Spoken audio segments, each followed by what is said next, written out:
And when you're talking about this state-sponsored Russian, doping program, I mean, you have to really think and include Karelin in that, because he was just a massive, massive part of it.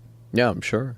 I mean, and people have always speculated for many years, like Fedor, who is arguably the greatest heavyweight of all time, was competing in Pride, which was an openly dirty league. When Pride was opposite the UFC had very rudimentary testing at the time. What they would essentially do is do urine testing at the weigh-ins, which Victor Conte famously said is just an intelligence test. Yeah, I know Victor well. I got to meet him. I got to know him pretty well through this. Yeah, Victor did the podcast a few years back and was talking about it. And this is pre-USADA. Now the UFC has hired USADA and Nowitzki, and Jeff Nowitzki has done a fantastic job, and unfortunately just caught John Jones, who re-won the title, knocking out Daniel Cormier.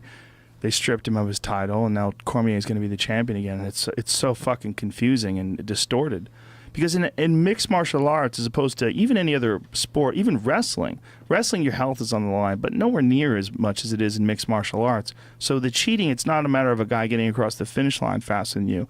It's a matter of a guy landing blows, or a woman landing blows, that they would not have been able to land had they not been cheating.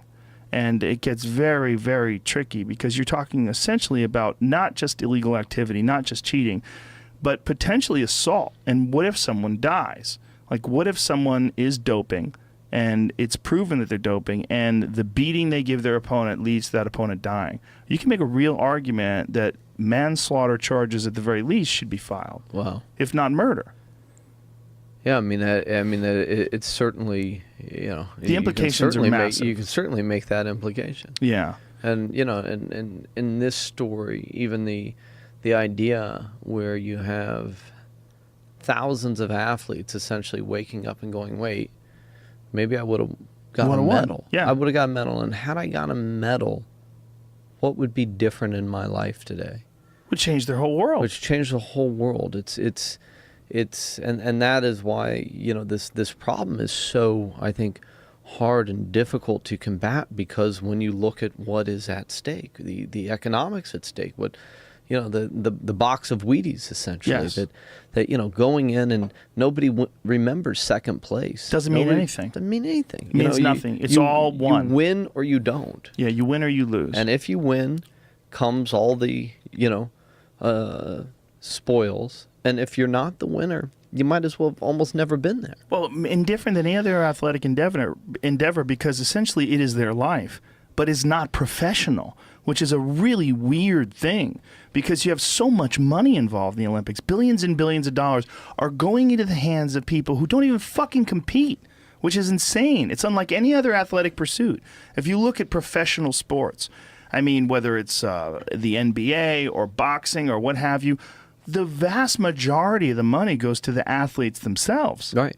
Now, not in the Olympics. In the Olympics, fucking zero. No, it's like college basketball. Yeah, it's insane. It's purely an honor to be in the Olympics, Yeah. to go to the Olympics, and the athletes themselves. And this is why it's actually, you're able to understand a state-sponsored system, which I think the American mentality is hard to understand, because here we're looking at $205 million NBA contracts, and sport is privatized, and the athletes get paid.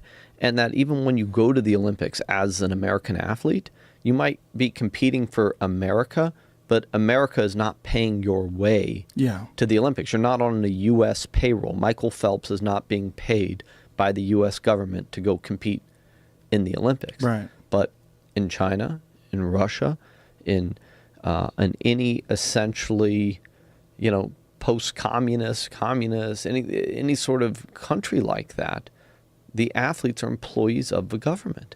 And they're essentially state employees, and their job is to go and compete for their country, and they're being paid to do so.